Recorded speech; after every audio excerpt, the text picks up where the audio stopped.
अथ श्री ब्रह्मांड महापुराणे मध्य भागे तृतीये उपोदघात पादे स्तव समाप्तिर्नाम द्विसप्तमो अध्यायः। सूतुवाच मनुष्य प्रकृतीन् देवान् कीर्त्यमानान् निबोधत संकर्षणो वासुदेवः प्रद्युम्नः साम्ब एव च अनिरुद्धश्च पंचैतय वंशवीराः प्रकीर्तिताः सप्तर्षयः कुबेरश्च यज्ञो मणिवरस्तथा।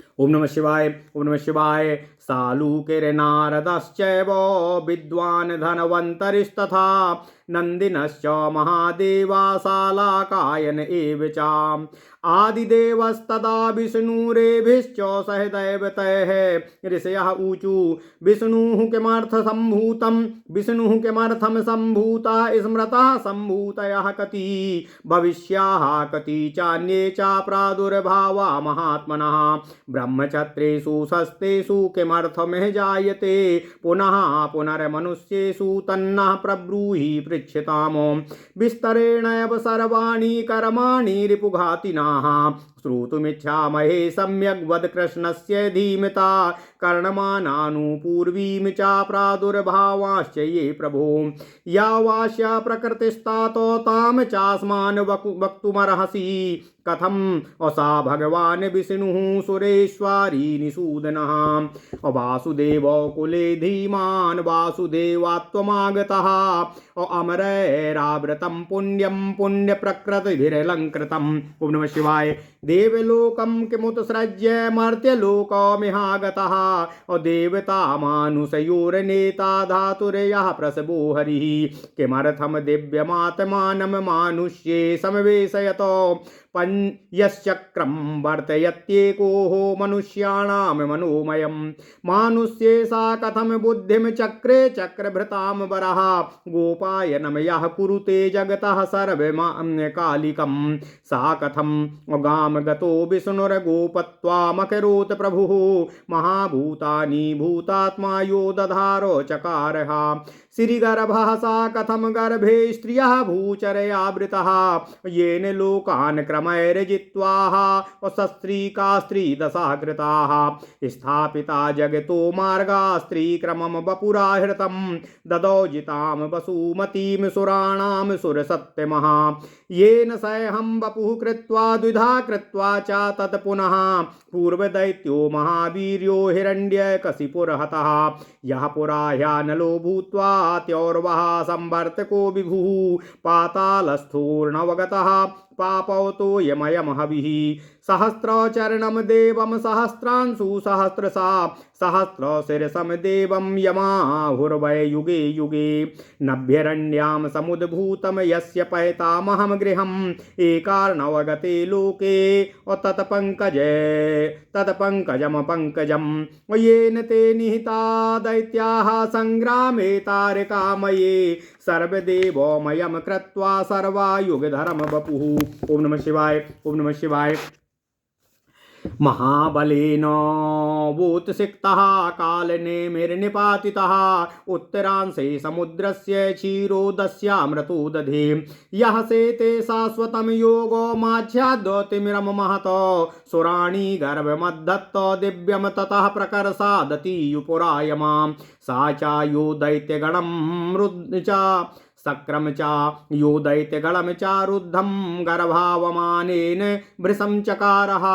ओम नमः शिवाय। पदानि यो लोकपादानि कृत्वा चकार दैत्यान् सलिलेशयांस्तानो कृत्वा च देवांस्त्रिविदस्य देवांश्चक्रे सुरेशं पुरुहूतमेव गार्हपत्येन विधिना अन्वाहार्येण कर्मणाम् अग्निमावाहनीयं च वेदीं चैव कुशं श्रुवं प्रोक्षणीयं श्रुतं चैव आवभृत्यं तथैव च अथर्षिश्चैव यश्चक्रे हव्यभागो प्रदानमखे हव्यादांश्च सुरांश चक्रे काव्यादांश्च पितृनपि भोगार्थं यज्ञविधिना यो यज्ञो यज्ञकर्मणिः या अयूपान् समित श्रुवं सोमम पवित्रं परिधीनपि यज्ञीयानि च द्रव्याणि यज्ञीयाश्च तथा नलानो सदस्यान्याजमानाश्च हस्वमेधान् क्रतूत्तमान् विचित्रान् राजसूयादीन् पारमेष्ठेन कर्मणाम् उद्गात्रादीश्च यः कृत्वा यज्ञान् लोकानुक्रमं क्षणानिमेषा काष्ठाश्च कालास्त्रैकाल्यमेव च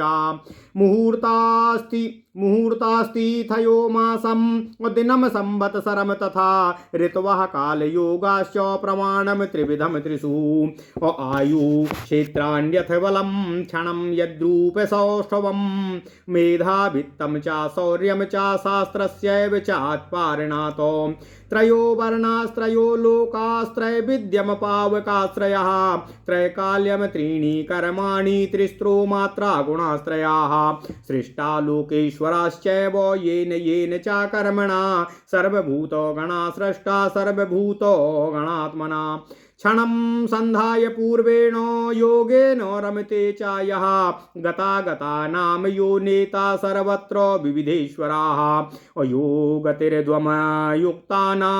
गतिः पापकर्मणां चातुर्वर्ण्यस्य प्रभवश्चातुर्वर्ण्यस्य रक्षिता चातुर्विद्यस्य यो वेत्या अच्युताराश्रम्य संश्रयः दिगंतरं नमो अभूमिरापो वायुर्विभावसुः चंद्रसूर्यद्वयं ज्योतिर्युगे साक्षणचादाचराः यः पूरं श्रूयते देवो यः परं श्रूयते तपः यः परम तमसा प्राहुर्या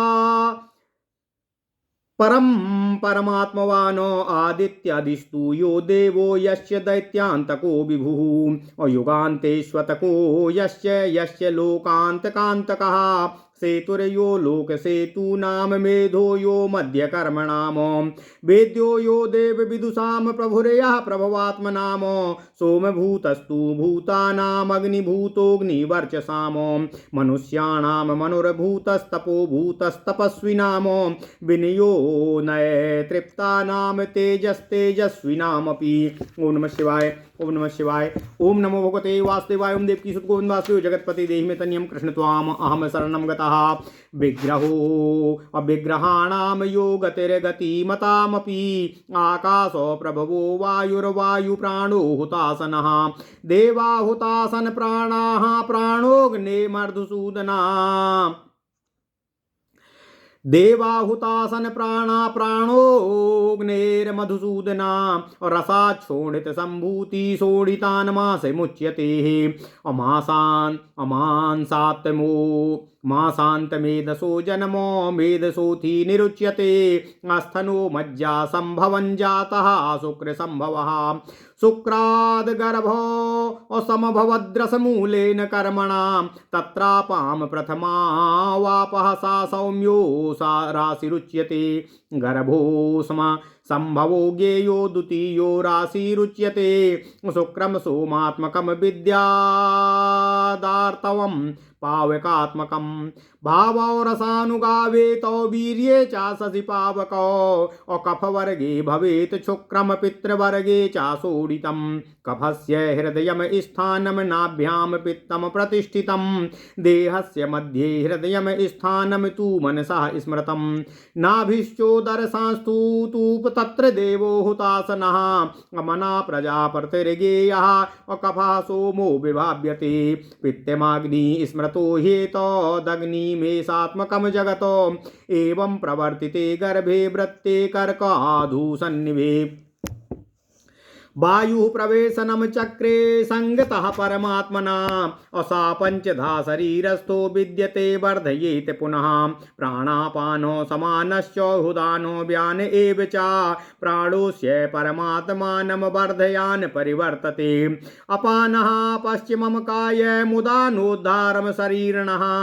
व्यानो व्यानीयते येन समाना सर्वसन्धिषु अभूतावाप्तिस्ततस्तस्य जायते द्रियगोचरः पृथ्वीं वायुराकाशो मापो ज्योतिश्च पंचमं सर्वेन्द्रिया विनिष्टास्ते स्वस्वायोगं प्रचक्ररे पार्थिवं देहमाहुस्तु प्राणात्मानं च मारुतं छिद्राण्यकाशयोनिनी जलात् स्रावः प्रवर्तते ज्योतिश्चक्षुषी कोष्ठोऽस्मात् तेषां यन्नामतः स्मृतम् संग्राह्य विषयांश चैव यस्य वीर्यात् प्रवर्तितः इत्येतान् पुरुषाः सर्वान् सृजत्येकः सनातनः नैदनेऽस्मिन् कथं लोके नरत्वं विष्णुरागता एष न संशयो धीमन्येव वै विस्मयो महानो कथं गतिर्गतिर्माता मापन्नो मानुषीं तनुं श्रोतुमिच्छामहे विष्णो कर्माणि च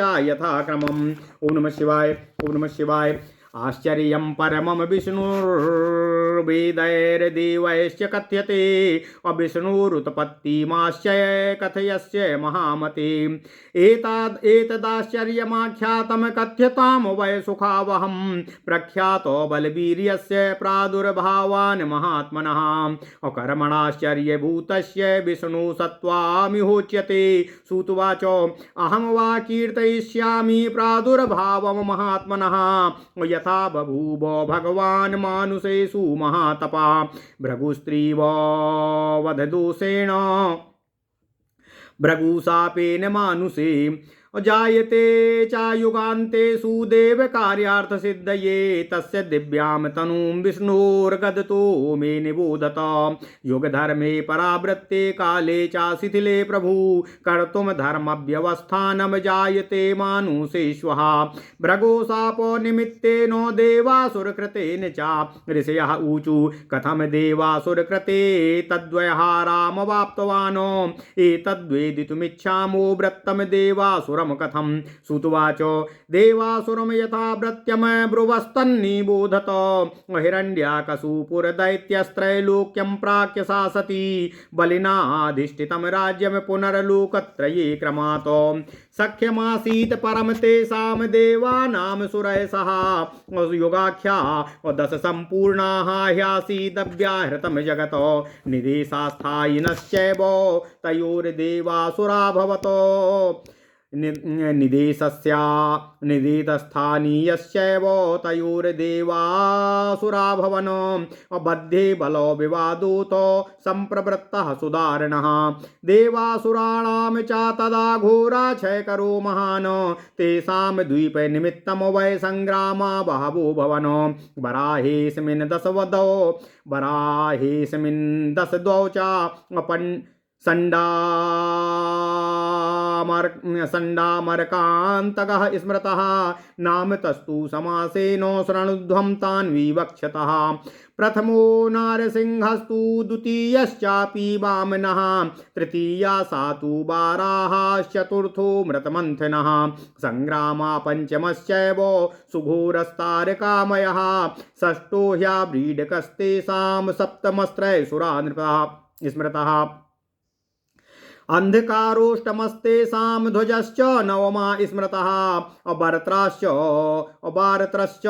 दशमो घोरस्ततो हालाहला स्मृता स्मृतो द्वादशकस्तेषां घोराकोलाहलोपरः हिरण्याकशुपुरदैत्यो नरसिंहेन सूदितः वामनेन बलिर्बद्धस्त्रैलोक्याक्रमणे कृते हिरण्याक्षो हतो द्वन्द्वे प्रतिवादे च दैवते महाबलो महासत्त्वा संग्रामे पराजितः दृष्टया तु वराहेण सा दैत्यस्तु द्विधा कृतः प्रह्लादो निर्जितो युद्धे इन्द्रेणामृतमन्थने विरोचनस्तु प्रह्लादार्नित्यमिन्द्रवसुद्युध्यतः इन्द्रेणैव सा विक्रम्य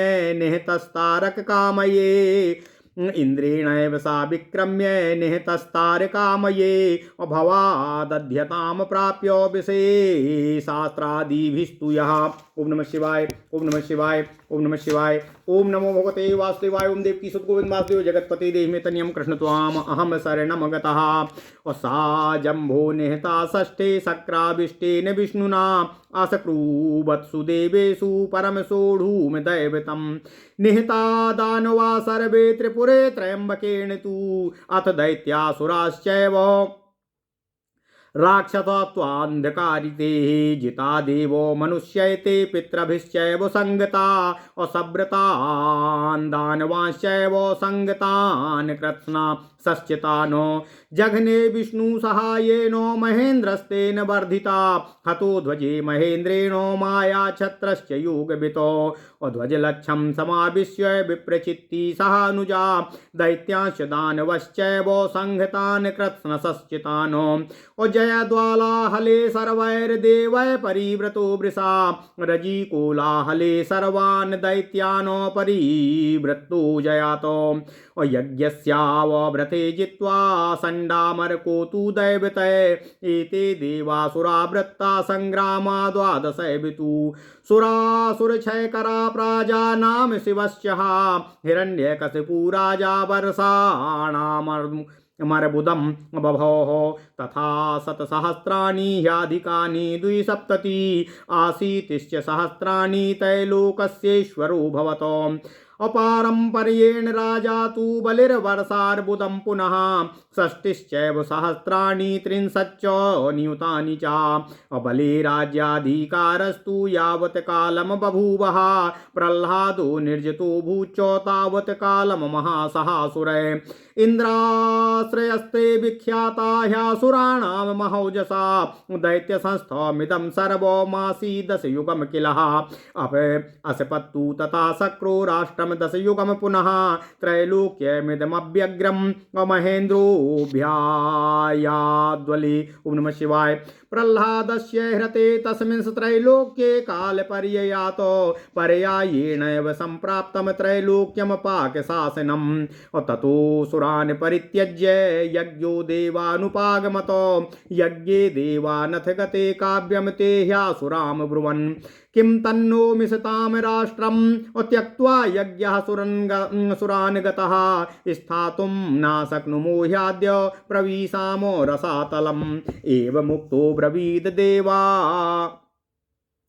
एवमुक्तो ब्रवीदेतान् विसन्वः शान्त्ययन् गिरा अमाभयष्टोधारयिष्यामि तेजसा स्वेन वासुराः वृष्टिरोषोधयश्चैव रसावस्तु चायत परं कृत्स्नानि ह्यपि तिष्ठन्तु पादस्तेषां सुरेषु वै युष्मदर्थं प्रदास्यामि तत्सर्वं धार्यते मया ततो देवासुरान् दृष्ट्वा धृतान् काव्येन धीमता अमन्त्रयंस्तदा ते वै संविगविजिगीषया एष काव्यम् इदं सर्वम् अव्यावर्तयपि यतीनो बलात् साधु गच्छामहे तूर्णं यावन्नाप्याययेत्तु दानो प्रासह्ययत्वा शिष्टांस्तु पातालं प्रापयामहे ततो देवास्तु संरब्धा दानवाभिसत्य वै जघनुस्तैर्बध्यमानास्ते काव्यमेवाभिदुद्रुवुः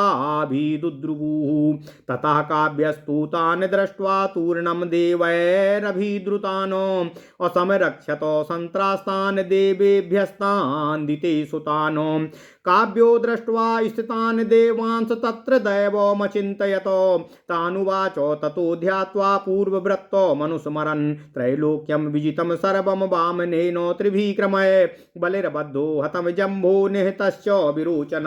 ओम नमः शिवाय। ओम नमः शिवाय। ओम नमो भगवते वासुदेवाय। ओम देवकी सुतगोविंद वासुदेव जगत्पते देहि मे तन्यं कृष्ण त्वाम अहम शरणं गता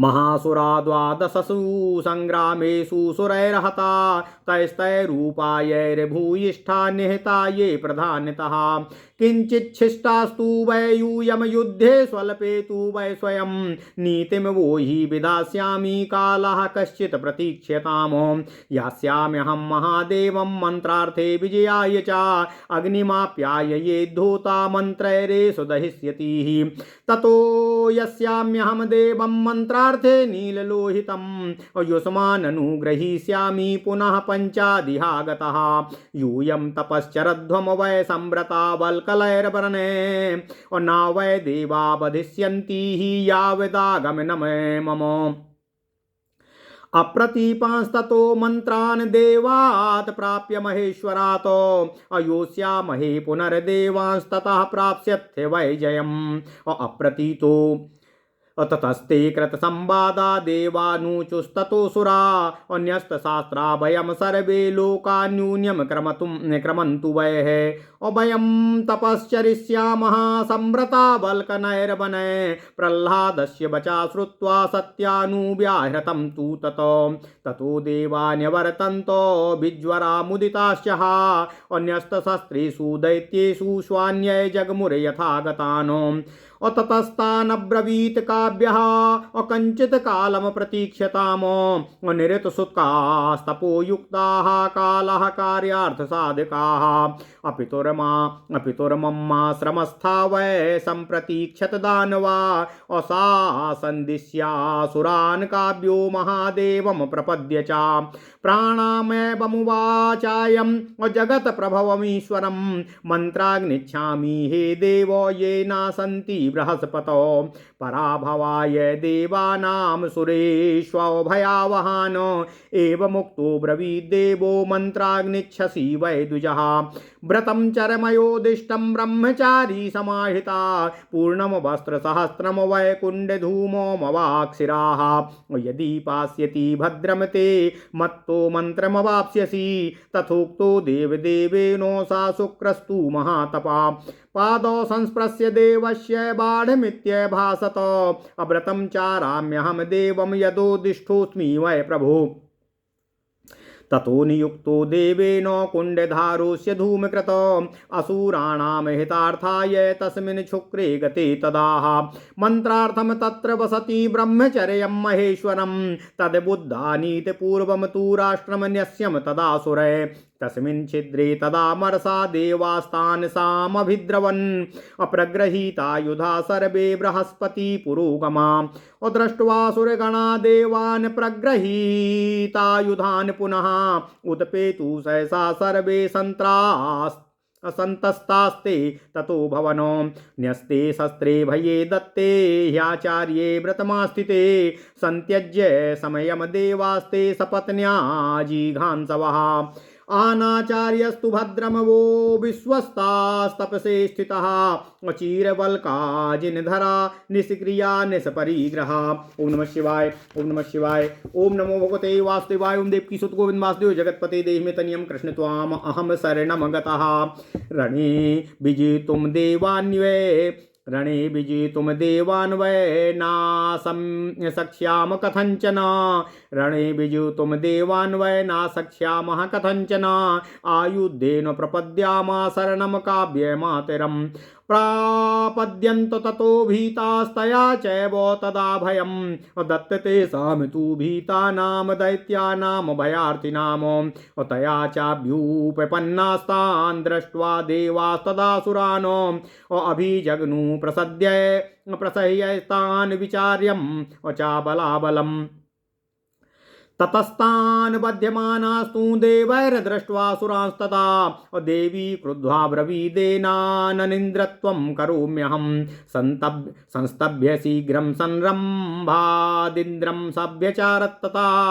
तथा संस्तम्भितं दृष्ट्वा सक्रम देवास्तु मूढवतो अव्याद्रवन्तो ततो भीता दृष्ट्वा सक्रं वशीकृतं गतेषु सुरसङ्घेषु विष्णुरिन्द्रं भासत मा त्वां प्रविश भद्रं ते नेष्यामि त्वां सुरेश्वरा एवमुक्तस्ततो विष्णु प्रविवेश पुरन्दरः विष्णुना रक्षितं दृष्ट्वा देवीं क्रुद्ध्वा वचो वदत एषां त्वां विष्णुना सार्धं दहामि मघवन्बलात् अमिषता सर्वभूतानां दृश्यतां मे तपोबलम् तथा तयाभिभूतो तौ देवाबिन्द्रा विष्णुं जजल्पतुः कथं मुच्येव सहितो विष्णुरिन्द्रं भासत इन्द्रो ब्रवीजहि ह्येनाम यावन्नो नादहे द्विहो अभिशेषाभिभूतोः मिमां तज्जहि मारीचं तथा समीक्षतां विष्णु स्त्रीवधं कर्तुमास्थिताः अभिध्याय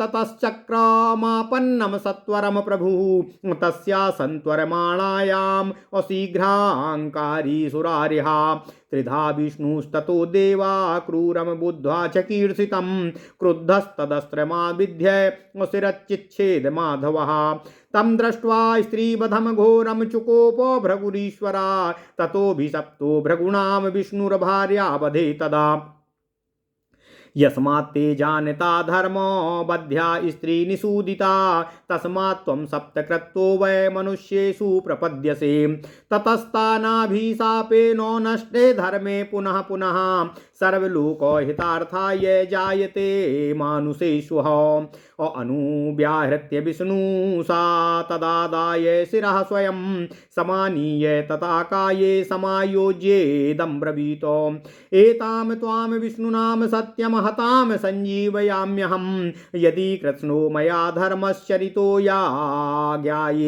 ज्ञायतेऽपि वा तेन सत्येन जीवस्य यदि सत्यं ब्रवीम्यहं सत्याभिव्याहृतास्तस्य देवी सञ्जीविता तदा तां प्रोक्षसीताभिरद्भिर्जीवेति सोऽब्रवीतो ततस्तां सर्वभूतानां दृष्ट्वा सुप्तोत्थितामिव साधु साध्वित्वदृश्यानां वाचस्तां श्वास सस्वनुर्दिशः दृष्ट्वा सञ्जीवितामेव देवीं ताम् भृगूणा तदा। ओम नमः शिवाय, ओम नमः शिवाय, ओम नमो भगवते वासुदेवाय। ओम देवकी सुत गोविंद वासुदेव जगतपते देहि में तनियम कृष्ण त्वाम अहम शरणं गतः मिषतां सर्वभूतानां तवद्भुतमिवा भवतो असरम्भान्तेन भृगुणा पत्नी सञ्जीविता ततः दृष्ट्वा शक्रो नालेभेतो शर्मकाव्य भयात् तथा प्रजागरे ततश्चेन्द्रो जयन्तीमात्मनः सुतं प्रोवाचो मतिमान् वाक्यं स्वां कन्यां पाकशासनः एष काव्यो ह्यनिन्द्राय चरते दारुणं तपः तेनाहं व्याकुलः पुत्री क्रतो धृतिमनादृढम् अगच्छ सम्भावयस्वैनम् अश्रमापनयनय शुभय तैस्तैर्मनोनुकूलैश्च ह्युपचारैर्तन्द्रिता देवीं साहीन्द्रदुहिता जयन्ती सुविचारिणीम् असुस्वरूपधरागर्तम् दुर्वहं व्रतमास्थितम् अपित्रा यथोक्तं वाक्यं सा काव्ये कृतवती तदा अगीर्भिश्चैवानुकूलाभिस्तुवन्ती बल्गुभासिनी अगात्र संवाहनय काले सेवमाना त्वचा सुखे अशुश्रूषन्त्यानुकूला च उवासो बहुला समाम् अपूर्णं धूम्रव्रते चापि घोरे वर्षसहस्रिके वरेण छन्दयामास काव्यं प्रीतो भवस्तदा एवं व्रतं त्वयैकेन चीर्णं नान्येन केनचित् तस्मात् त्वं तपसा बुद्ध्या श्रुतेन च बलेन च तेजसा वापि विबुधान् सर्वानभिभविष्यसि यच्च अकिञ्चिन् मम ब्रह्म विद्यते भृगुनन्दन असांगम चा असरहस्यम चा यज्ञोपनिषतस्तदा। ओम नमः शिवाय। प्रतिभाति ते सर्वं तद्वाच्यं तु न कस्यचित् सर्वाभिभावी तेन त्वं द्विजश्रेष्ठो भविष्यति एवं दत्त्वा वरं तस्य भार्गवाय भवः पुनः प्रजे सत्वं धने सत्त्वमवध्यत्वं अचावय ददौ एतान् लब्ध्वा वरान् काव्यः सम्प्रहष्टानुरूहः एतान् लब्ध्वा वरान् काव्यः सम्प्रहष्टतनुरुहा अहर्षात् प्रादुर्बभौ तस्य दिव्यं स्तोत्रं महेशितुः तदा तिर्यक्स्थितत्वेवम् अतुष्टुवे नीललोहितं नमोस्तु शितिकण्ठाय सुराद्याय सुवर्चसे लेलिहानाय लेह्याय वत्सराय जगतपते कपर्दिने ह्याधूरोमणे वरदाय च हरयक्ष वरदाय च संस्तुताय सुतीर्थाय देवदेवाय देवदेवाय रंहसे औष्णीषिणे सुवक्राय सहस्राक्षाय मीढुषे वसूरेताय रुद्राय तपसे चीरवाससे अनिश्वाय मुक्तकेशाय सेनान्ये रोहिताय च कवये राजवृद्धाय तक्षकक्रीडनाय च अगिरीशायार्घ्यनेत्राय यतये चाज्यपाय च सुब्रत्या सुहस्ताय ध्वन्निने भार्गवाय च सहस्रबाहवे चैव सहस्राम लचक्षुषे सहस्र कुक्षये चैव सहस्रचरणाय च सहस्रशिरसे चैव बहुरूपाय वेदसे भवाय विश्वरूपाय श्वेताय पुरुषाय च निसंगिणे कविचिने सूक्ष्माय क्षपणाय च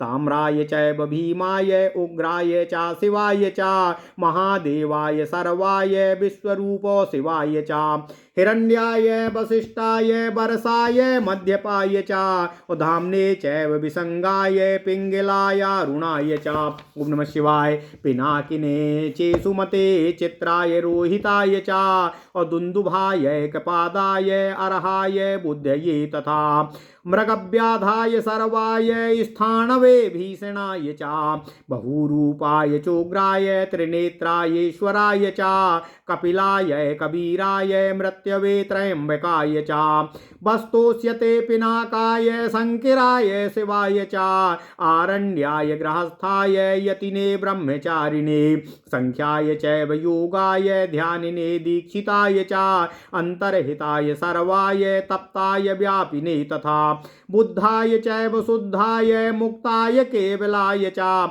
रोधसे चैकीतानाय ब्रह्मिष्ठाय महर्षये चतुष्पादाय मेध्याय वर्मिणे शीघ्रगाय च शिखंडिने कपालाय दंडिने विश्वमेधिसे अप्रतीताय दीप्ताय भास्कराय सुमेधसे क्रूराय विकृताय वो भीमत्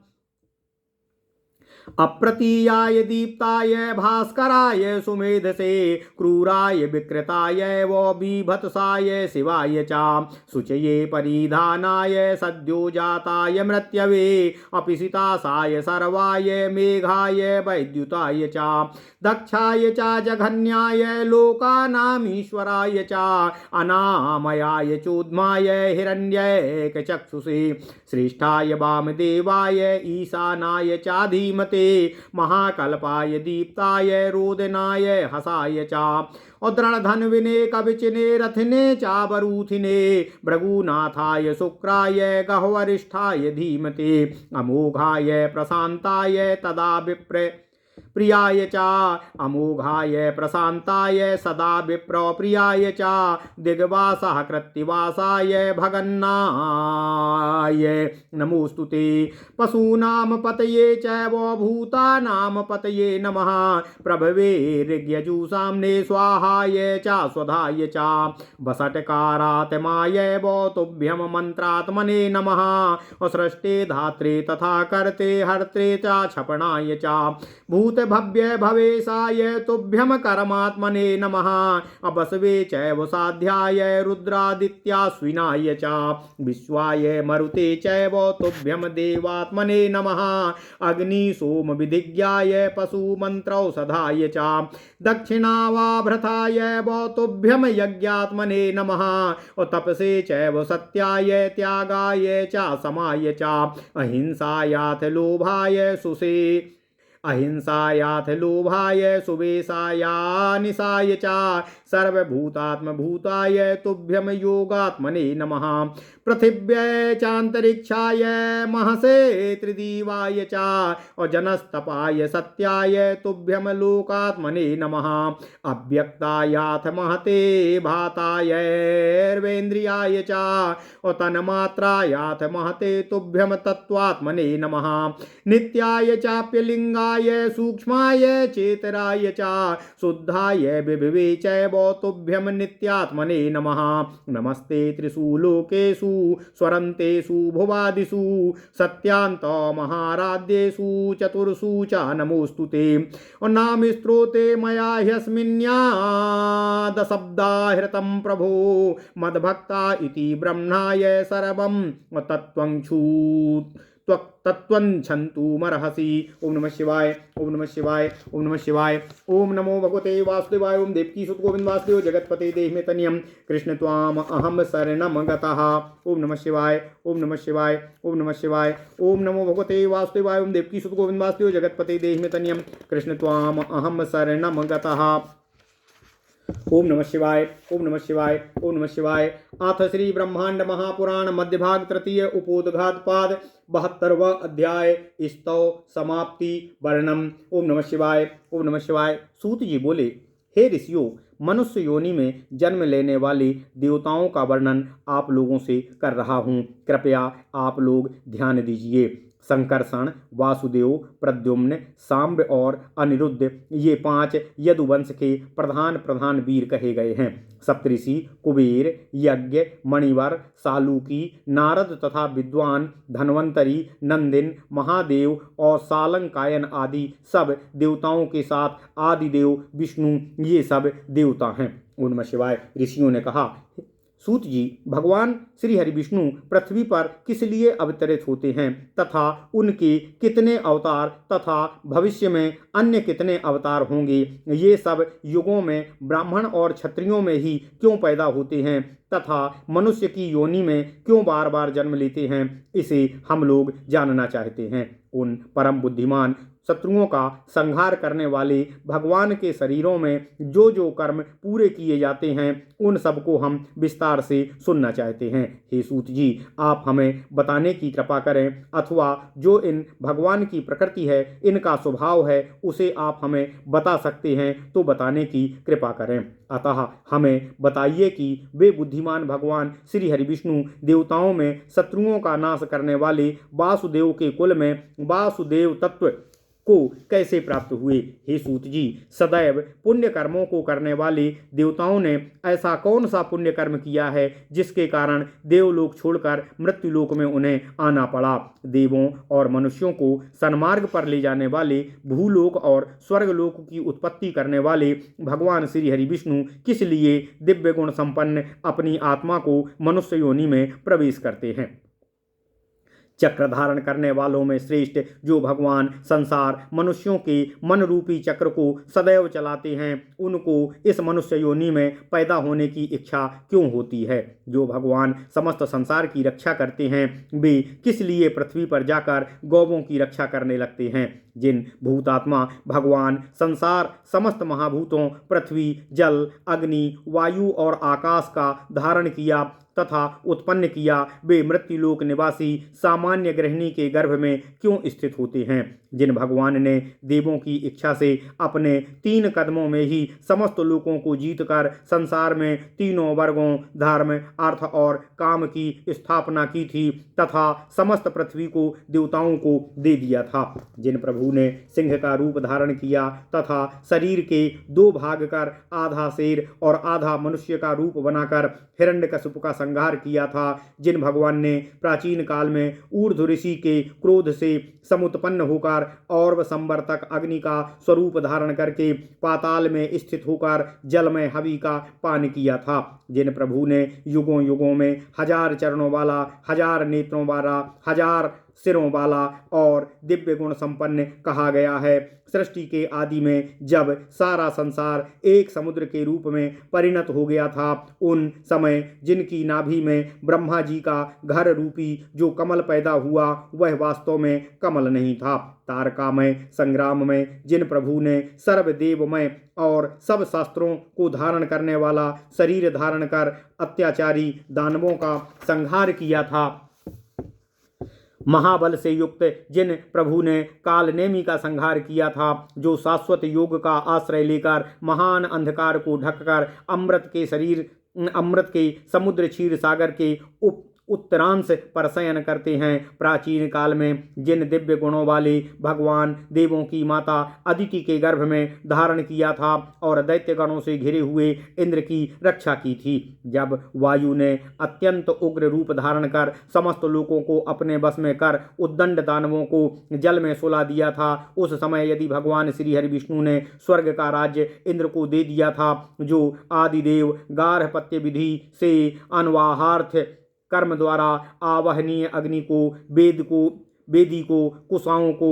श्रुवा को, प्रोक्षणीय को, श्रुवा को तथा यज्ञ समाप्ति होने पर वाले स्नान के लिए मंगाई गई समस्त वस्तुओं को बनाने वाले हैं, जो यज्ञ आदि कर्मों में हव्य भाग देने के लिए 3 अधिकारियों की व्यवस्था करते हैं, जिन्होंने देवों को हव्य लेने वाला, पितरों का श्राद्ध का भोग करने वाला बनाया, जो यज्ञ में यज्ञ विधि से उत्तम अश्वमेध यज्ञों को स्वयं भोग करने के लिए यज्ञ रूप से प्रतिष्ठित होते हैं, जिन्होंने प्राचीन काल में अपने वास्तविक रूप में स्थित होकर भी यज्ञ के स्तंभों, समिधा, श्रोव, सोमरस, पवित्र परिधि, यज्ञोपयोगी अन्यान्य सामग्रियों, यज्ञ की अग्नि, यज्ञ के सदस्य, यजमान, विचित्र राजसूय आदि प्रमुख यज्ञों को सुशोभित किया, जिन्होंने सामवेद के गान वाली यज्ञों को क्रमशः करके क्षण, निमेष, काष्ठा, कला, भूत, भविष्यत और वर्तमान ये 3 काल, मुहूर्त, तिथि, मास, दिश, संवत्सर, ऋतु, काल, योग,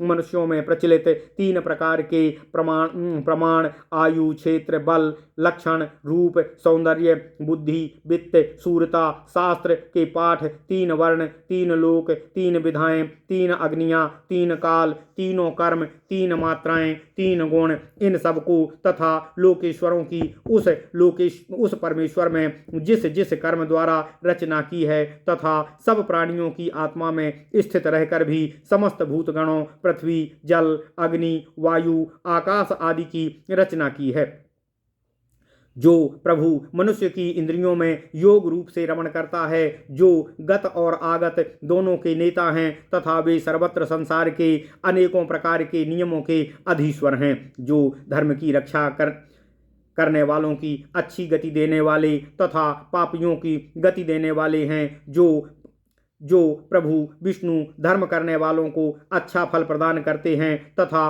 पापियों को उनके पाप का दंड देते हैं, जो चारों वर्णों को उत्पन्न करने वाले और चारों वर्णों की समान भाव से रक्षा करने वाले हैं, जो चारों विद्याओं को जानने वाले तथा चारों आश्रमों के आश्रय स्थान हैं, दिगंतरों में अर्थात सभी दिशाओं के अंत तक आकाश, पृथ्वी, जल, वायु और अग्नि में व्याप्त हैं। चंद्रमा और सूर्य ये 2 ही प्रकाश हैं, जो ही युगों के रचयिता तथा स्वामी हैं तथा वही रात्रि में सर्वत्र विचरण करने वाले हैं, जो परम देवता सुने जाते हैं तथा जो सबसे बड़ा तप सुना जाता है। भगवान श्री हरि विष्णु ही घोर तमो रूप जो परम आत्मा वाले हैं, जो देव आदित्य अर्थात सूर्य आदि देवता हैं और जो दैत्यों का विनाश करने वाले भगवान श्री हरि विष्णु हैं, जो सृष्टि के अंत में प्रलय करने के समय युगों का अंत करने वाले यमराज हैं तथा जो लोकों का अंत अर्थात नाश करने वाले यमराज का भी अंत करने वाले परम यमराज हैं, जो भगवान विष्णु लोकों का उद्धार करने वाले सेतुओं से भी उद्धार करने वाले सेतु हैं अर्थात जो लोक सेतुओं के भी सेतु हैं, जो समस्त पवित्र कर्म करने से भी पवित्र हैं, जो प्रभु वेद का ज्ञान रखने वाले लोगों के लिए भी जानने योग्य हैं, जो परम के जितने भी ऐश्वर्यशाली लोग हैं उनमें भी सबसे अधिक ऐश्वर्यशाली हैं, जो परम प्राणियों के मध्य में सोम स्वरूप हैं, जो समस्त अग्नियों की भी अग्नि हैं तथा जिनमें बड़ी अग्नि कोई नहीं है, जो प्रभु मनुष्यों के भी मनु हैं, जो तपस्वियों के भी तप हैं, जो नीति निपुण प्राणियों के भी नीत स्वरूप हैं, तेजस्वियों के तेज हैं। ओम नमः शिवाय, ओम नमः शिवाय, ओम नमः शिवाय। जो प्रभु संसार के समस्त शरीरों के शरीर हैं अर्थात संसार के समस्त शरीर उन्हीं के शरीर हैं, सारे शरीर उन्हीं का रूप हैं तथा जो मतिमान प्राणियों की गति हैं, जो गतिमान प्राणियों की गति हैं अर्थात संसार में जो भी प्राणी चल रहे हैं उन्हें वे ही चला रहे हैं, वे खुद नहीं चल रहे, उन्हें चलाने वाले प्रभु भगवान श्री हरि विष्णु ही हैं। आकाश वायु का उत्पत्ति स्थान है तथा वायु ही प्राण है जो संसार को जीवन देता है तथा यह वायु ही अग्नि की उत्पत्ति का स्थान है। देवगणों का प्राण स्वरूप अग्नि है अर्थात देवों का प्राण अग्निहोत्र है तथा अग्नि के प्राण मधुसूदन मधुसूदन भगवान श्री हरि विष्णु हैं। प्राणी जो भोजन करते हैं उसके रक्त से रक्त बनता है और फिर रक्त से मांस की उत्पत्ति होती है, ऐसा कहा जाता है। मांस से मेदों की उत्पत्ति होती है तथा मेधा से अस्थि की उत्पत्ति बताई गई है। अस्थियों से मज्जा पैदा हुआ है तथा मज्जा से वीर्य पैदा होता है। रसमूल कर्म द्वारा अर्थात स्त्री पुरुष की योनि शिश्न से निकलने वाले जल के द्वारा शुक्र अर्थात वीर्य से गर्भ की उत्पत्ति होती है। गर्भ की उत्पत्ति में जलों का प्रथम आवाप है अर्थात पहले दोनों के जलों से बीज बोया जाता है अर्थात संभोग काल में पुरुष और स्त्री दोनों ही जलों से बीजारोपण कर गर्भाधान करते हैं। यह प्रथम प्रक्रिया उत्पत्ति की है और इसे सौम्य राशि भी कहा जाता है। गर्भ को अस्म अर्थात पत्थर से उत्पन्न जानना चाहिए। यह गर्भ का पत्थर रूप में कड़ा होना अर्थात उसमें हड्डियों की उत्पत्ति होना, यह द्वितीय राशि कही जाती है। शुक्र अर्थात वीर्य को सोमात्मक जानना चाहिए अर्थात आर्तव अर्थात स्त्री के रज को पावकात्मक अर्थात अग्नि स्वरूप समझना चाहिए। ये दोनों भाव अर्थात दोनों क्रियाएं रस से अनुगत होती हैं। रस का अर्थ यहाँ प्रेम तथा जल दोनों हैं और वीर्य में शशि अर्थात चंद्रमा का जल और अग्नि दोनों हैं। कफ वर्ग में शुक्र तथा पित्त वर्ग में रक्त की स्थिति होती है। कफ का स्थान हृदय है और नाभि में पित्त प्रतिष्ठित होता है। शरीर के मध्य में हृदय है जो मन का स्थान कहा गया है। नाभि उदर अर्थात पेट में स्थित है। वहीं पर अग्निदेव का स्थान है जो भोजन को पचाते हैं। मन को प्रजापति समझना चाहिए तथा कफ को चंद्रमा जानना चाहिए।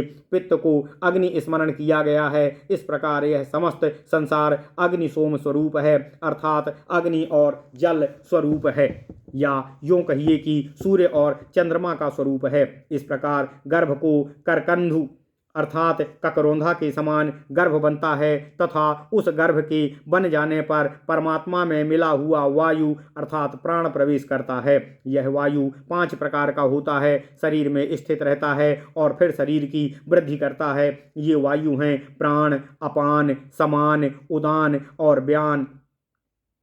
प्राण इस परमात्मा जीव की वृद्धि करता हुआ इसे परिवर्तित होता रहता है। अपान वायु शरीर के पश्चिम अर्थात निचले भाग में स्थित रहता है जो गुदा मार्ग से निकलता है जिसे हवा शुद्ध होना कहते हैं तथा उदान वायु शरीर के ऊपरी भाग में स्थित होता है जो डकार आने से मुख आदि से बाहर निकलता है।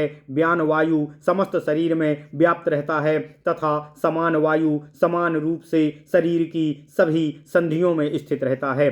अतः जब उस गर्भस्थ करकंधु जैसे पिंड में सब वायु प्रवेश कर जाते हैं तब वह जो पंचभूतों का निर्मित पिंड है जिसमें पृथ्वी, वायु, आकाश, जल और अग्नि स्थित हैं उसमें सब इंद्रियां भी उत्पन्न हो जाती हैं। तब वह पंचभूत शरीर इंद्रिय गोचर हो जाता है। उस इंद्रिय समूह के निमित्त ये सब पंचभूत इस शरीर को बनाते हैं। इसमें पृथ्वी तत्व शरीर है, वायु तत्व प्राण है जिसे आत्मा भी कहा गया है। शरीर में स्थित जो छिद्र अर्थात खाली स्थान है वे आकाश से उत्पन्न होते हैं जिसको योनि कहा जाता है, जिनमें जल से स्राव होता है जैसे कि कांख, कान, गुदा और उपस्थ ये सब आकाश हैं। इनमें जल का स्राव होता है।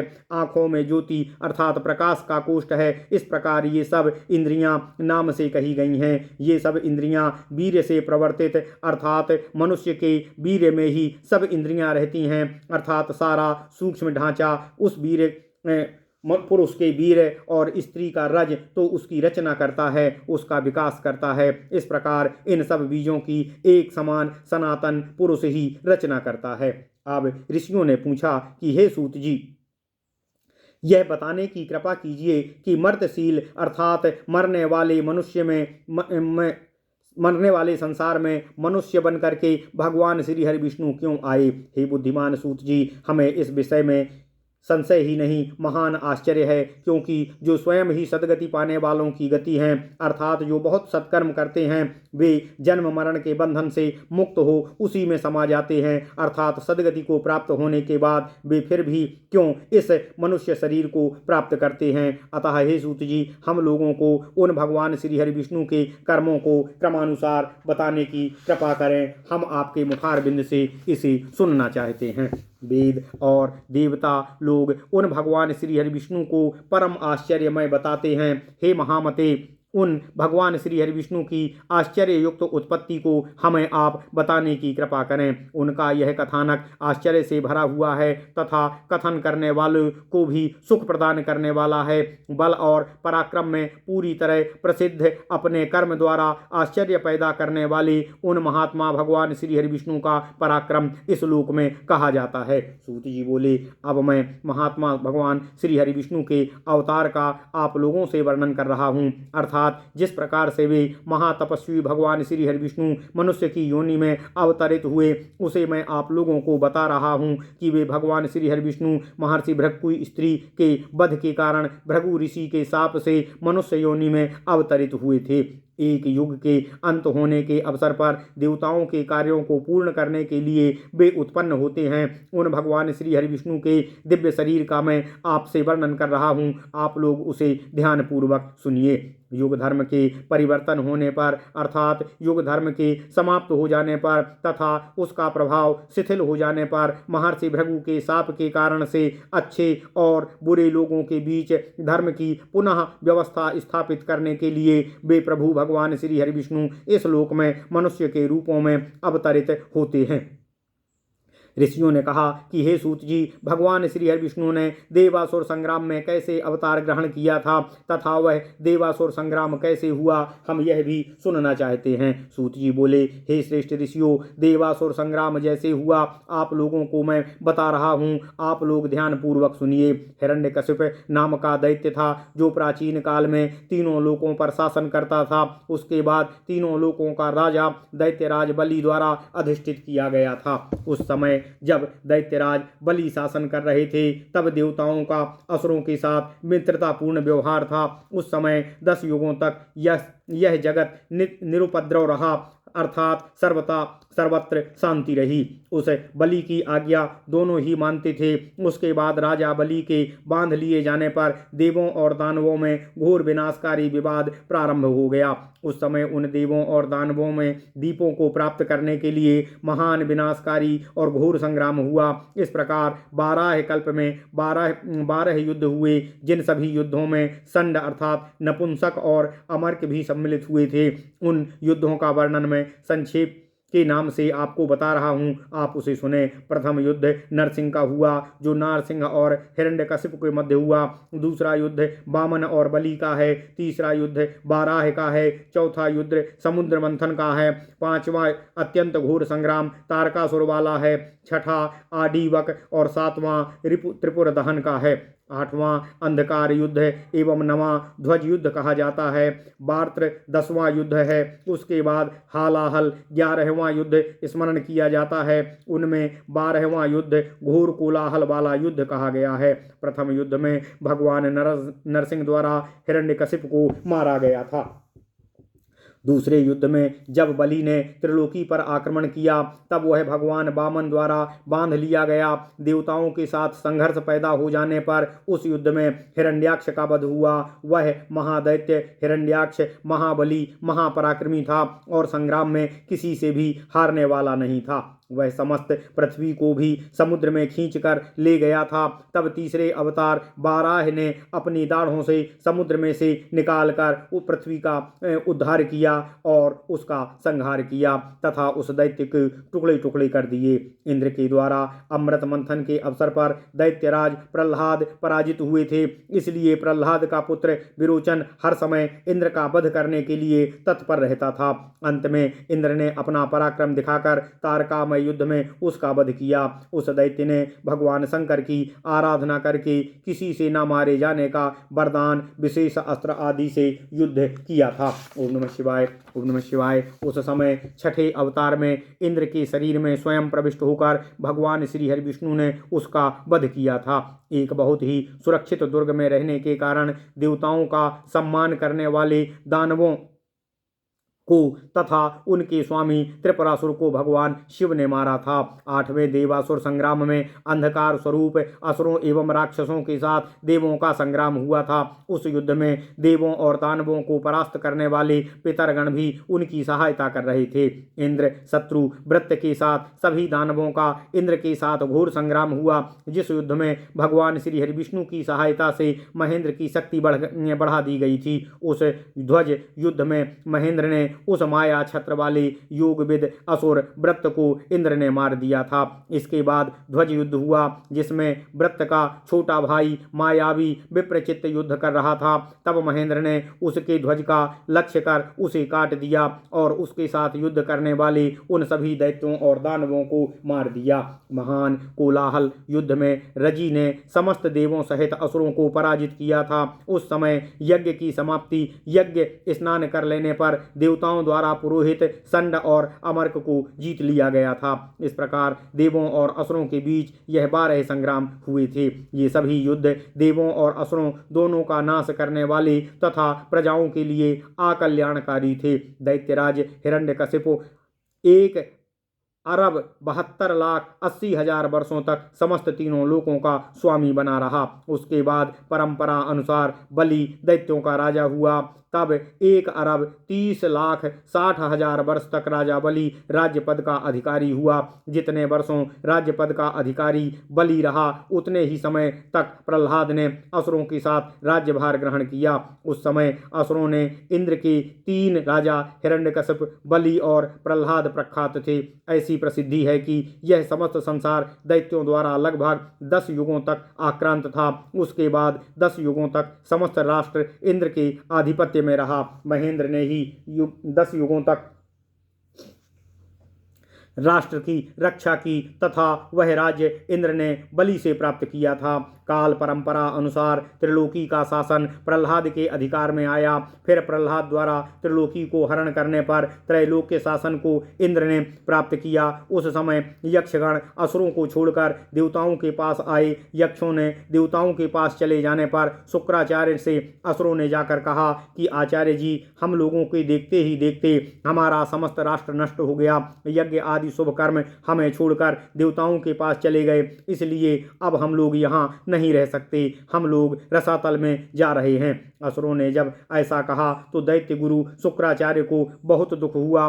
तब वे मधुर वाणी से उन्हें सांत्वना देते हुए बोले कि असुरगण, आप लोग भयभीत ना हों, मैं अपने तेज से असुरों की रक्षा करूंगा। वर्षा, औषधियाँ, रस तथा अन्य जो भी वस्तुएं हैं वे सब मेरे अधिकार में हैं। इसका 1/4 अंश ही देवों के अधिकार में है। अतः जो कुछ मैं धारण करता हूँ अर्थात मेरे अधिकार में है, जो भी है वह सब मैं तुम्हें प्रदान कर दूंगा। उसके बाद शुक्राचार्य द्वारा असुरों को धैर्य बंधाता हुआ देखकर देवता लोग बहुत व्याकुल हो गए तथा वे असुरों को जीतने की इच्छा से आतुर हो गए और विचार करने लगे कि शुक्राचार्य बलपूर्वक सब कुछ उल्टा पुल्टा कर दे रहे हैं। अतः हम लोग शीघ्र ही असुरों पर आक्रमण कर देंगे। जब तक शुक्राचार्य कुछ उपाय करेंगे तब तक हम उनको बलपूर्वक मारकर शेष बचे हुए को रसातल में पहुंचा देंगे। उसके बाद देवताओं ने तैयार होकर दानवों पर आक्रमण करके उन्हें मार डाला। तब देवों द्वारा मारे जाते हुए दैत्य लोग शुक्राचार्य के पास भाग कर पहुंचे। उसके बाद देवताओं द्वारा आक्रमण कर शीघ्र भगाए हुए देवताओं से डरे हुए उन दिति के पुत्र दैत्यों को देखकर शुक्राचार्य ने उनकी रक्षा की। तब शुक्राचार्य वहां दीनहीन दशा में दैत्यों को तथा समीप खड़े हुए निष्ठुर देवों को देखा तो सोचने लगे और फिर योग द्वारा ध्यान करके पूर्व व्यवहार को स्मरण करते हुए दैत्यों से कहने लगे कि पहले जबकि बलि का राज्य था, जो वामन ने धोखा देकर 3 कदम पृथ्वी को नाप लिया और फिर बलि को बांध लिया। उसके पुत्र जंभ को मार दिया और विरोचन को भी मार दिया। महान असुर देवताओं द्वारा संग्रामों में मारे गए तथा वे सब बेचारे प्रधानता उन छल कपट पूर्ण उपायों द्वारा ही मारे गए। आप लोग बहुत कम बचे हुए हैं, सभी लोग युद्ध में मारे जा चुके हैं। अतः मैं आप लोगों के लिए कोई नीति निर्धारण करूंगा, आप लोग कुछ समय तक प्रतीक्षा कीजिए। शुक्राचार्य ने कहा कि मैं विजय हेतु मंत्रों को सीखने के लिए महादेव की शरण में जाऊंगा। उधर देवों के गुरु यह बृहस्पति देवों की विजय के लिए यज्ञ कर रहे थे, मंत्रों से असुरों को भस्म कर देंगे। इसलिए मैं भी नील लोहित भगवान शंकर के पास मंत्र प्राप्त करने के लिए उनकी शरण में जाऊंगा। उसके बाद पुनः वहां से लौटकर आपके पास आऊंगा। आप लोग तब तक बलकल वर्षों का वेश धारण कर वन में तपस्वी रूप में विचरण करें। ऐसे देश में देवता लोग निश्चित ही मेरे आने तक तुम लोगों को नहीं मारेंगे। देवाधिदेव महादेव से मंत्रों को प्राप्त कर जब मैं आऊंगा तब हम देवताओं से युद्ध करेंगे और आप लोग उस युद्ध में निश्चय ही विजय को प्राप्त करेंगे। इसके बाद शुक्राचार्य के कथनानुसार सब असुरों ने देवताओं से कहा कि हे देवों, अब हम आप लोगों से हार मानते हैं तथा अब हम सब शस्त्रों का परित्याग करते हैं। अतः अब आप समस्त लोकों पर विचरण कीजिए और समस्त लोकों पर शासन कीजिए। हम सभी असुरगण बलकल वस्त्र पहनकर वन में तपस्या करेंगे। ये वचन प्रहलाद ने कहे। तब प्रहलाद के इस सत्य की भांति कहे गए वचन को सुनकर देवता लोग निश्चिंत और प्रसन्न होकर लौट गए। दैत्यों के शस्त्र त्याग कर देने पर वे यहाँ वहाँ जहाँ से आए थे वहाँ वहाँ अपने अपने स्थान को चले गए। उसके बाद उन असुरों ने शुक्राचार्य से कहा कि कुछ समय तक प्रतीक्षा करो और इन इच्छाओं को छोड़कर तप में लगे रहो, क्योंकि समस्त कार्य के अर्थ को सिद्ध करने वाला तप ही समस्त कार्य के अर्थ को सिद्ध करने वाला होता है। समय आने पर सब कुछ स्वमेव ही ठीक हो जाएगा। अतः आप सभी दानव मेरे पिता श्री भृगु के आश्रम में स्थित होकर प्रतीक्षा करो। इस प्रकार असुरों को संदेश देकर शुक्राचार्य महादेव की शरण में उनके पास पहुँचे। महादेव के पास पहुँचकर संसार के उत्पत्तिकर्ता संसार के स्वामी उन महादेव को प्रणाम करके उनसे इस प्रकार बोले कि हे देव, मैं आपसे देवों की पराजय करने के लिए और असुरों को भय रहित करने के लिए ऐसे मंत्र चाहता हूँ जो बृहस्पति के पास न हो। उन शुक्राचार्य ने ऐसा कहा तो महादेव ने कहा कि यदि हे द्विज ऐसे मंत्रों को चाहते हो तो मैं जो कहता हूँ उसके अनुसार ब्रह्मचर्य रूप में स्थित रहते हुए पूरे 1000 वर्ष तक सिर को नीचे करके कुंड के धुएं का पान करो। यदि तुम इस तरह धूम्र का पान करोगे तो मुझसे तुम्हें मंत्र की प्राप्ति अवश्य होगी। जब देवाधिदेव महादेव ने ऐसा कहा तो उन महातपस्वी शुक्राचार्य ने महादेव के चरणों को स्पर्श करके, ठीक है प्रभु, जो आपने मुझे आदेश दिया है उस व्रत का मैं अवश्य ही पालन करूंगा। उसके बाद महादेव द्वारा नियुक्त धूम वाले कुंड को आधार को बनाकर असुरों के हित के लिए शुक्राचार्य व्रत करने लगे। तथा जब शुक्राचार्य मंत्रों के लिए महादेव के पास जा रहे थे, यह रहस्य देवताओं को ज्ञात हो गया था। तब दैत्यों के इस तप का करना एवं राज्य को छोड़ना एक चाल समझकर देवताओं को बड़ा क्रोध हुआ। तब वे सब तीक्ष्ण शस्त्रास्त्र को लेकर बृहस्पति को आगे कर दैत्यों पर आक्रमण के लिए टूट पड़े। उनके बाद पुनः हाथों में अस्त्रों को लिए हुए देवों को देखकर असुरगण अचानक बहुत भयभीत हो गए और सब भाग खड़े हुए। उस समय भी समस्त असुरगण शास्त्रों का भी परित्याग कर चुके थे तथा उन्हें अभय प्रदान करने वाले उनके आचार्य के व्रत में स्थित हो जाने पर देवताओं ने अपनी प्रतिज्ञा तोड़ दी और युद्ध के नियमों को तोड़कर सब देवता लोग अपने सौतेले भाइयों को मारने के लिए उद्यत हो गए। हमारे आचार्य भी यहाँ नहीं है तथा आचार्य विहीन हम लोग बलकल वस्त्र और मृग चर्म धारण कर क्रिया विहीन एवं ग्रह त्याग कर तपस्या में स्थित हैं। इसलिए देवों के युद्ध का हम किसी भी प्रकार भी सामना नहीं कर सकते। अतः हमें बिना युद्ध किए ही गुरु शुक्राचार्य की माता जी की शरण में चलना चाहिए। ओम नमः शिवाय, ओम नमः शिवाय, ओम नमः शिवाय। ऐसी संकट की स्थिति में यही उचित उपाय है। जब गुरुदेव आ जाएंगे तब उनको यह सब वृत्तांत बता देंगे। अपने गुरु शुक्राचार्य के तपोव्रतोपरांत उनके लौटने पर हम लोग फिर से देवों से पुनः युद्ध करेंगे। ऐसा विचार कर भयभीत सभी असुरगण शुक्राचार्य की माता की शरण में चले गए। उन्होंने उन अभय चाहने वाले भयभीत देवों को अभय प्रदान किया। तब जब देवताओं को पता चला कि सब असुर शुक्राचार्य की मां की शरण में चले गए हैं तथा उन्होंने उन्हें अभय प्रदान किया है, तब वे देवता लोग क्रोधित होकर बलाबल का प्रयोग कर बलपूर्वक निहत्थे असुरों को पुनः मारने लगे। उसके बाद देवों द्वारा उन असुरों को मारा जाता हुआ देखकर क्रोधित हुई शुक्राचार्य की माता ने कहा कि अब मैं इन देवताओं को इंद्र से विहीन कर देती हूँ। उन्होंने शीघ्र ही बड़े क्रोध से उन देवी ने इंद्र को स्तंभित कर दिया और स्वयं इधर उधर घूमने लगी। इसके बाद इंद्र तो खंभे की तरह खड़ा देखकर सभी देवता मूढ़ के समान किंकर्तव्याभिमूढ़ हो गए। उसके बाद इंद्र को वशीभूत हुआ देखकर सभी देवता डर कर वहां से भागने लगे। देवताओं के भाग जाने पर भगवान श्री हरि विष्णु ने इंद्र से कहा, भगवान श्री हरि विष्णु इंद्र से बोले, तुम अपने शरीर में मुझे प्रविष्ट करो, तब मैं हे सुरेश्वर तुम्हें ले जाऊंगा। ऐसा कहकर भगवान श्री हरि विष्णु इंद्र के शरीर में प्रविष्ट हो गए। इंद्र को विष्णु से रक्षित देखकर देवी क्रोधित होकर वचन बोली कि अब यह मैं विष्णु के साथ इस इंद्र को बलपूर्वक जला देती हूँ। मेरे तपोबल को देखो। अब उन शुक्राचार्य की माता से पराजित उन दोनों ने सम्मति की। विष्णु ने इंद्र से कहा कि अब इससे कैसे बचा जा सकता है। तब इंद्र ने कहा कि जब तक यह हम लोगों को मारे उससे पहले ही हम इन्हीं को मार देते हैं। इंद्र ने कहा कि इसलिए विशेषण से अभिभूत मैं शीघ्र ही इनको मारता हूँ। उसके बाद अच्छी तरह समीक्षा करके भगवान श्री हरि विष्णु उस स्त्रीवध को करने के लिए तैयार हो गए। भगवान श्री हरि विष्णु ने उस आपत्तिपूर्ण दशा में अपने सुदर्शन चक्र का ध्यान किया, जिससे असुरों को मारने वाला, शीघ्र ही अपने लक्ष्य को नष्ट करने वाला वह चक्र जलाने में समर्थ शुक्राचार्य की माता के सामने शीघ्र ही उपस्थित हो गया। और तब देवों को देव भगवान श्री हरि विष्णु ने स्त्री शुक्राचार्य की मां को जलाने के लिए क्रूर जानकर उस चक्र से शुक्राचार्य की माता का सिर काट दिया।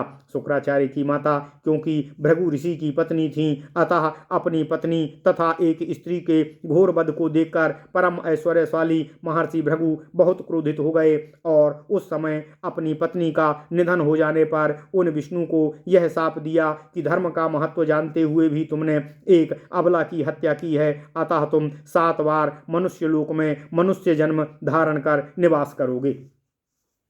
इसलिए उस अभिशाप के द्वारा संसार में धर्म के नष्ट हो जाने पर संसार के समस्त प्राणियों के कल्याण के लिए भगवान श्री हरि विष्णु इस लोक में पुनः पुनः मनुष्य के रूप में जन्म ग्रहण करते हैं। उसके बाद भृगु ने भगवान श्री हरि विष्णु को इस प्रकार शाप देकर स्वयं ही देवी का सिर लेकर उसे शरीर से संयुक्त कर जल लेकर इस वाक्य का उच्चारण किया कि हे सत्य, विष्णु द्वारा मारी गई मैं तुमको पुनः जीवित कर रहा हूँ। यदि मैं धर्म के समस्त चरित्र को जानता हूँ, उस सत्य के द्वारा तुम जीवित हो जाओ। यदि मैं जीवन भर सदैव सत्य बोलता रहा तो तुम उस सत्य के प्रभाव से जीवित हो जाओ। इस प्रकार उनके वचनों के उच्चारण करने में वे देवी भृगु पत्नी शुक्र जननी जीवित हो गईं। उसके बाद उनके ऊपर शीतल जल छिड़क कर कहा कि जीवित हो जाओ। उसके बाद सभी जीवों ने देवी को सोते से उठते हुए के समान जीवंत होते हुए देखा। सभी दिशाओं में साधु साधु की ध्वनि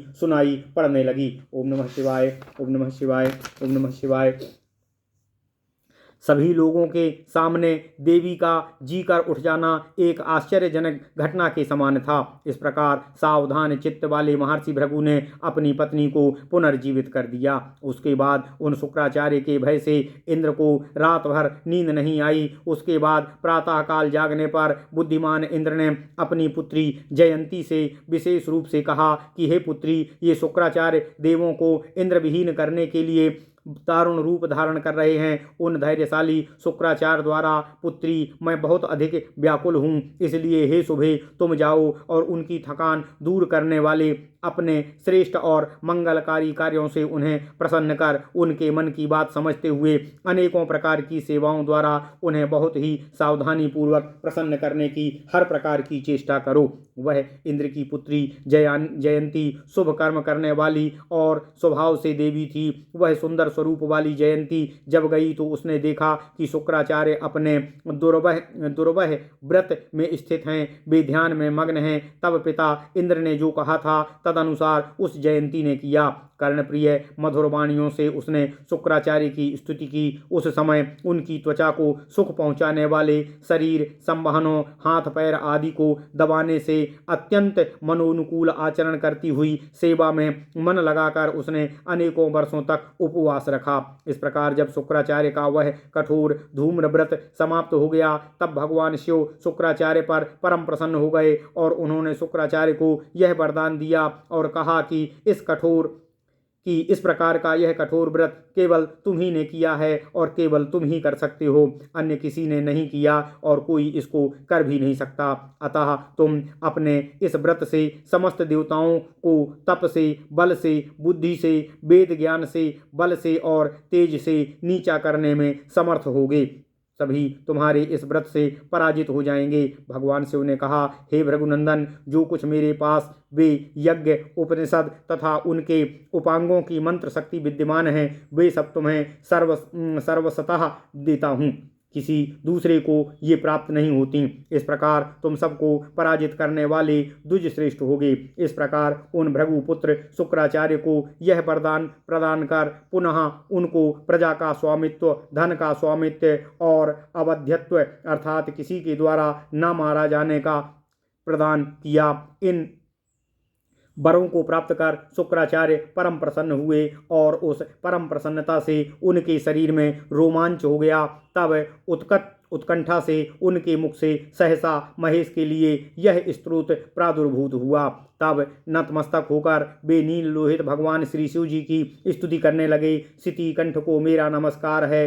हे सुराधा प्रथम देवता, हे सुवर्चस सुंदर कांति वाले, हे लेलिहान सर्प धारण करने वाले, हे लेह, हे वत्सर, हे जगतपति, हे कपर्दी, हे ऊर्ध्वरोमा, हे हरि अक्षर, हे आपको नमस्कार है। हे संस्तुत, हे सुतीर्थ, हे देवों को देव, हे रंघस, हे उसनी सिन, हे सुबक्र, हे सहस्त्राक्ष, हे मीढ़ुस, आपको प्रणाम है। हे वसुरेत, हे इंद्र, हे तपस्वरूप, हे चीर वस्त्र पहनने वाले, हे निस्व, हे मुक्तकेश, हे सेनानी और हे रोहित, आपको नमस्कार है। शुक्राचार्य जी ने कहा, हे कवि, हे राजाओं में सबसे वृद्ध, हे तक्षक, हे क्रीडन, हे साक्षात क्रीड़ा रूपी, हे गिरीश, हे अर्क नेत्र, सूर्य को नेत्र वाले, हे यति, हे सन्यासी, हे आज्यप अर्थात यज्ञ में घृत का पान करने वाले भगवान शिव, आपको नमस्कार है। हे सुब्रत, हे सुंदर व्रत स्वरूप, हे सोहरत, हे धनवी धनुष धारण करने वाले, हे भार्गव, हे सहस्त्रबाहु, हे सहस्त्रमल चक्षु हजार निर्मल नेत्रों वाले, आपको प्रणाम है। हे सहस्त्र कुक्षी, हे सहस्त्र चरण वाले, हे सहस्त्र शिखा वाले, हे बहुत रूपों वाले, हे वेद धारण करने वाले, आपको नमस्कार है। हे भव अर्थात होने वाले, हे विश्वरूप श्वेत पुरुष निसंकी कवची सूक्ष्म छपण, आपको प्रणाम है। हे ताम्र भीम उग्र शिव महादेव सर्व विश्वरूप शिव, आपको नमस्कार है। हे हिरण्य वशिष्ठ वर्ष मध्यम धामन पिसंग पिंगल अरुण के लिए नमस्कार है। ओम नमः शिवाय, ओम नमः शिवाय, ओम नमः शिवाय। हे पिनाकी, हे चेसुमत, हे चित्ररोहित, हे दुंदुभ्य एकपाद आर्घ मृगव्याध सर्व स्थाणु भीषण, आपको नमस्कार है। हे बहुरूप उग्र स्वरूप तीन नेत्रों वाले ईश्वर कपिल एक वीर मृत्युरूप त्रयंबक, आपको प्रणाम है। हे वास्तोस्पति पिनाक शंकर शिव अरण्य गृहस्थ यतिन ब्रह्मचारी, आपको प्रणाम है। हे सांख्य स्वरूप, हे योग स्वरूप ध्यान करने वाले दीक्षित अंतर्हित सर्व तप्य तथा व्यापी, आपको नमस्कार है। हे बुद्ध, हे शुद्ध, हे मुक्त, हे केवल रोधस एकितान ब्रह्मिष्ठ महर्षि शिव, आपको नमस्कार है। हे चतुष्पाद, हे मेध्य, हे वर्मी, हे शीघ्र जाने वाले, हे शिखंडी, हे कपाल, हे हे दंडी, हे विश्वमेधा, आपको नमस्कार है। हे अप्रतीत दीन भास्कर, सुमेधा, क्रूर विकृत रूप वाले, बीभत्स स्वरूप वाले सदाशिव, आपको नमस्कार है। हे अप्रतीत दीप्त भास्कर, सुमेधा, क्रूत विकृत स्वरूप वाले, अभिभत्स स्वरूप वाले शिव, आपको नमस्कार है। हे शुचि, हे परिधान, हे सद्योजात, हे मृत्यु मांस खाने वाले सर्व मेध वैद्युत, आपको नमस्कार है। हे दक्ष, हे जघन्य, हे लोकों के स्वामी, हे अनामय इधम हिरण्यक चक्षु, आपको नमस्कार है। हे श्रेष्ठ वामदेव, हे ईशान, हे धीमान, हे महाकल्प, हे दीप्त, हे रोदन रूपी, हमने हंसने वाले रूपी, दृढ़ धन भी, दृढ़ धनुष धारण करने वाले, कवच धारण करने वाले, रथ वाले, बरूथ वाले, भृगुनाथ शुक्र और गहवरिष्ठ धीमान सदाशिव, आपको नमस्कार है। हे आमोघ प्रशांत, सदा ब्राह्मणों के प्रिय दिग्वास, दिगंबर, कृतिवास, मगघ्न, आपको नमस्कार है। तथा हे पशुओं के स्वामी, हे समस्त प्राणियों के स्वामी, आपको नमस्कार है। हे सबके स्वामी, ऋग्वेद, यजुर्वेद और सामवेद स्वरूप, आपको नमस्कार है। स्वाहा और स्वधा स्वरूप, आपको नमस्कार है। हे बसटकार स्वरूप मंत्रात्मा, आपको नमस्कार है। हे सृष्टि करने वाले, सृष्टि को धारण करने वाले, सब कार्य करने वाले, सबके प्राण हरने वाले अथवा सबके दुख हरने वाले और भक्षण भिक्षु शिव, आपको नमस्कार है। हे भूत, हे भविष्य और हे वर्तमान, तीनों कालों के स्वामी कर्मात्मा, आपको नमस्कार है। हे शिव, वसु, साध्य, रुद्र, आदित्य, अश्विनी, सब आप ही हैं, अतः ऐसे आपको नमस्कार है। हे विश्वरूप, हे वायु रूप देवात्मन, आपको नमस्कार है। हे अग्निहोत्र और हे सोम विधि को जानने वाले पशु मंत्रौषध स्वरूप शिव, आपको नमस्कार है। हे दक्षिणावभृत, यज्ञ समाप्त होने पर स्नान के बाद जो दक्षिणा दी जाती है उसके स्वरूप वाले तुम यज्ञ की आत्मा को नमस्कार है। तप रूप, सत्य रूप, त्याग रूप और शांति स्वरूप, आपको नमस्कार है। अहिंसा रूप, आलोम रूप, सुंदर वेश वाले, सर्वभूतात्म भूत, समस्त प्राणियों की आत्मा रूपी योगात्मा भगवान सदाशिव, आपको नमस्कार है। हे पृथ्वी, हे अंतरिक्ष, हे महारलोक, हे त्रिदेव, हे जनलोक, हे तपोलोक और हे सत्यलोक स्वरूप, समस्त लोकों की आत्मा वाले सदाशिव, आपको नमस्कार है। हे अव्यक्त, हे प्रधान प्रकृति स्वरूप, हे महातत्व बुद्धि रूप, हे पंच महाभूत रूप, आकाश, वायु, अग्नि, जल और पृथ्वी रूपी, हे मन रूपी स्रोत, त्वक, आँख, जिह्वा, नासिका, हस्त, पाद, गुदा, मुख, उपस्थ 11 इंद्रिय रूपी, हे शब्द, स्पर्श, रूप, रस, गंध, तन्मात्रा स्वरूप तथा समस्त तत्व रूप भगवान सदाशिव, आपको नमस्कार है। हे नित्य रहने वाले आलिंग रूप, सूक्ष्म, इतर, शुद्ध और विभु नित्यात्मा, आपको नमस्कार है। हे तीनों लोकों में रहने वाले तथा स्वर्ग के अंत में भुव आदि लोकों में, सत्य लोक के अंत तक मह आदि 4 लोकों में सदा सर्वत्र रहने वाले भगवान सदाशिव, आपको नमस्कार है। अंत में शुक्राचार्य कहते हैं कि हे भगवान सदाशिव, मैंने इस आपके नाम से स्तुति किए जाने वाले स्तोत्र में यदि कहीं भी कोई अशुद्धि हो गई हो अथवा बोलने में त्रुटि हो गई है तो आप मुझे सप्त को क्षमा करते हुए मुझे अभयदान देने की कृपा करें। हे प्रभु, आपको नमस्कार है। हे सदाशिव, आपको नमस्कार है। ओम नमः शिवाय, ओम नमः शिवाय, ओम नमः शिवाय। इति श्री ब्रह्मांडे महापुराणे वायुप्रोक्ते मध्यकाले मध्यभागे तृतीय उपोद्घात पादे और स्तव समाप्तिर्नाम 270 अध्याय।